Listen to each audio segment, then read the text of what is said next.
When I left you last, we had just bought a camper van and we're moving north for the summer.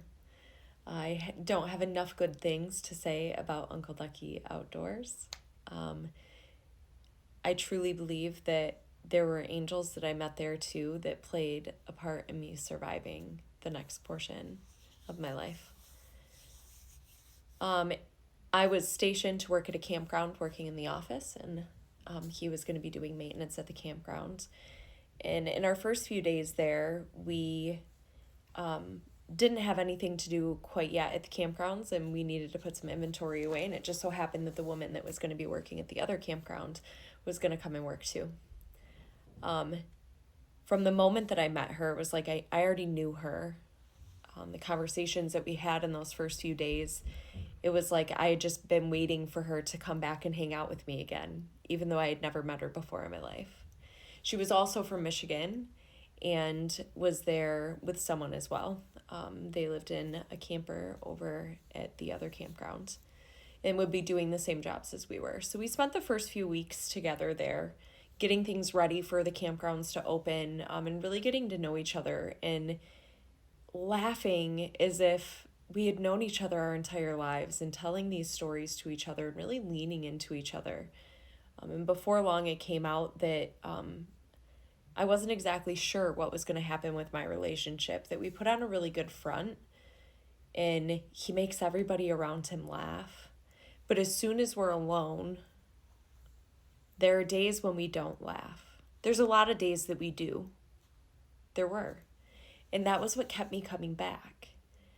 But then there were the moments that all hell would break loose and everything would come raining down all at once, and I would be crying in my car as he would be screaming at me because we couldn't yell inside anymore because we lived in a tent attached to a camper van.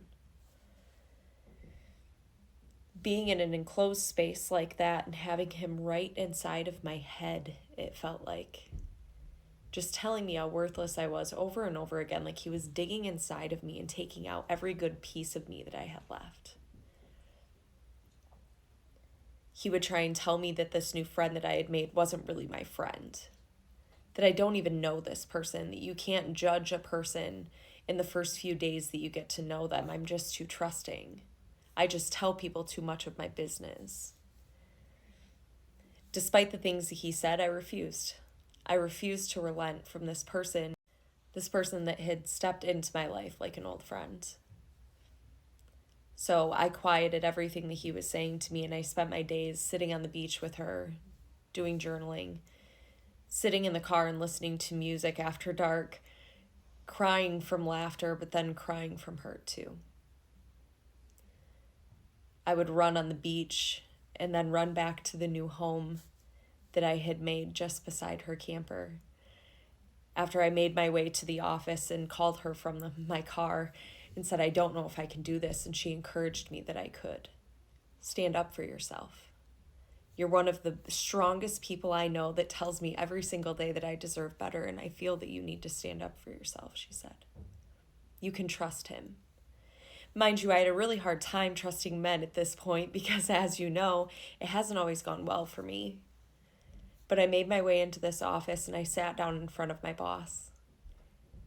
He was the him that I could trust. And I knew that.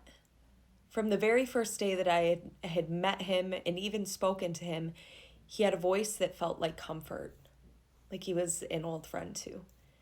And I sat in his office and I said, I don't think that I'm safe where I am anymore, and I don't know that I can say it any differently than that or elaborate anymore. I just need you to trust me that I need your help. And he said, okay. You won't have to speak to him again. I don't want you to leave. We want you to stay for the summer. What you're doing is incredible. The customers love you. You love what you're doing, and we're glad to have you here. I'll make sure that you're separated, and I'll send you to the other campground and you can live there. They've already invited you into their space, which she had. So I set up my little tent in front of her camper, and Liberty and I would crawl into that air mattress of a bed every single night, and I was happy. It was a little more unhappy every day when he would make his way into the office and he would buy me a drink or he would come in to buy a snack, or just to say hi and see how I was doing. And I had to remind myself that I could not give in, and I did many times. But then finally I said, no more. I cannot do this with you anymore. I don't feel safe in this relationship. He ended up getting himself fired just shortly after. And he moved back home. And he made a life for himself as if it had never happened. But of course, as the universe works, I was hired to this incredible doctor's office that I worked for after I got home, where I was going to be working as an MA because they trusted that even though I didn't have my MA license, that I could do the work of an MA. And here in Michigan, as long as you have the experience, you're able. And man, if I didn't have all the experience plus some. So I walked into this office in just literally the same day as I get back to Michigan. He says, hey, I just saw you in your car. Turns out his office is right across from my doctor's office that he's now working at. Funny sense of humor the universe happens to have. So of course I end up spending time. He's living in his van still because he doesn't have anywhere else to go. And I've made my way home to live in this incredible apartment with my angel of a friend. And my boys, of course. But yet I'll slip away to go and see him. And it wasn't like it took him any time at all before that first time he wrapped his hands around my neck. I would go into work and I would tell them that I just had a blood vessel that had blown in my eye. I must have sneezed too hard. You know me. I would leave for a little while and then I would go back, and I would leave and I would go back. And we would spend time and he would be nice. But then we would spend time and he would be terrible. And it was like this constant back and forth battle. There was no slow anymore. There was no still and steady anymore. It was just the chaos of the back and forth constantly, where I felt like I was battling to just survive anymore. And so finally I gave in one of those times that I was with it. When he said, just come and be with me, it's because we don't spend enough time together. And I did. And I moved out of this incredible apartment that I was in to go and live with a man in a cabin. I couldn't afford my life here anyways, he told me every single day. I was wasting my money. We would end up living in a 12 by 12 shack in the woods. And he would joke with the person that ran this campground, where it was just us and a couple other tiny little cabins and tents that would stay. And he would joke with the man that ran this about the crazy people that were next door to us. He was literally abusing her out in public before the cops got called. He just couldn't believe it. What a joke, I thought.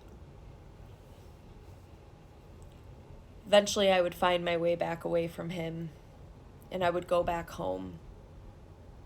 And I would still and steady myself because I was so tired of not having a still and steady anymore. And now I'm in this cabin where he can hurt me all he wants and no one ever knows. I would move back home and I would get this new fantastic job where I get to work from home. And he told me I couldn't do it. I didn't have the experience for it. I didn't know what I was doing. I'm not qualified enough for that. And I would question every single move that I was making. But it just so happened that my new boss was a defense lawyer. And after some time of this back and forth and this begging and pleading and crying, as I did before, I trusted her too, and I said, I need your help. I need to know how to stop him from ever being able to come back into my life. She said, I got you. That was when my new beginning started.